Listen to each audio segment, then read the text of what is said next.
তীব্র গরমে আমরা অতিষ্ঠ সবাই। আল্লাহ কার দোয়া কবুল করবেন? একদিকে আমরা সবাই দোয়া করছি যেন বৃষ্টি নামে, হাটে মাঠে ঘাটে নামাজ পড়া হচ্ছে। গতকাল মাগরিবের নামাজের সময় মসজিদে আমাদের ইমাম সাহেবও বললেন আজকে আমাদের এলাকায় মাঠে বৃষ্টি নামার জন্য নামাজ হবে। আবার ওইদিকে বোরো ধান উঠবে, কৃষকরা দোয়া করছে আরও 8-10 দিন পরে যেন বৃষ্টি নামে, কারণ তা না হলে তারা ফসল ঘরে তুলতে পারবে না।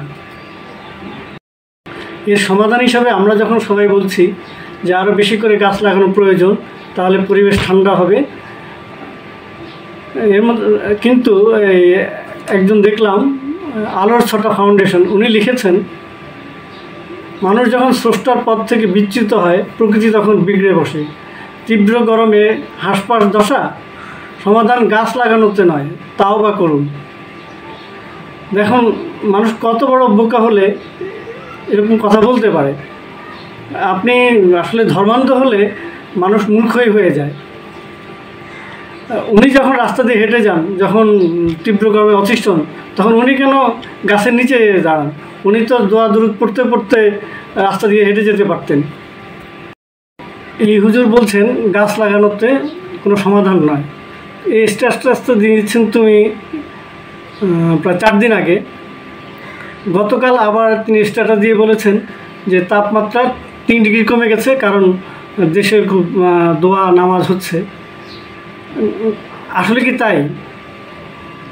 আমরা আসুন দেখি আমেরিকার আবহাওয়া সংস্থা আক্কুর যে ওয়েদার ফোরকাস্ট বা আবহাওয়ার পূর্বাভাস, সেখানে কিন্তু তারা দেখিয়েছে আরও বেশ অনেক দিন আগেই যে গত কয়েকদিন তাপমাত্রা কম থাকবে। আজকে 25 তারিখ থেকে আবার তাপমাত্রা বাড়বে, 40 ডিগ্রি করে থাকবে কাল পরশু। আজকাল পরশু 1 ডিগ্রি কমবে, এরপরে আবার 28-29 তারিখে 40 ডিগ্রি করে পড়বে। আক্কু বলছে যে 30 তারিখ 39 ডিগ্রি থাকবে, 1 মে 38, 2 মে 32 এবং 3 মে 37 ডিগ্রি সেলসিয়াস তাপমাত্রা থাকবে। আমি আক্কুর এই আবহাওয়ার পূর্বাভাসটা অনুসরণ করি যে কোনো কর্মসূচি হাতে নেওয়ার সময়, কারণ তাদের এই কর্মসূচিটা আমি দেখেছি প্রায় 95% সঠিক হয়। আচ্ছা, আমরা অপেক্ষা করি দেখি যে আক্কুর এই আবহাওয়ার পূর্বাভাস সঠিক হয় না তাদের সেই পূর্বাভাসকে ব্যর্থ করে দিয়ে আমাদের যে বিভিন্ন জায়গায় নামাজ হচ্ছে, দোয়া হচ্ছে, আল্লাহ সেটাকে কবুল করে বৃষ্টি নামিয়ে দেন। আমরা নিশ্চয়ই সেটা দেখতে পাবো এবং তার প্রমাণ পাবো। যদি দেখা যায় যে এই পূর্বাভাস ব্যর্থ হয়ে গেছে এবং বৃষ্টি নেমে পড়ছে ঝরঝরিয়ে, তাহলে আমরা নিশ্চয়ই আমাদের ভুল স্বীকার করব এবং হুজুরদের এই দোয়া যে কবুল হয় সেটা আমরা বুঝতে পারবো।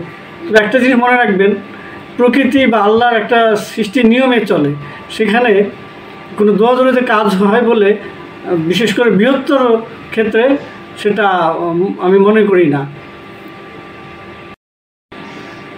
তো আমরা আশা করি যে গরম কমে যাবে এবং বৃষ্টি নামবে ঝরঝরিয়ে। সবাইকে আবারও শুভেচ্ছা।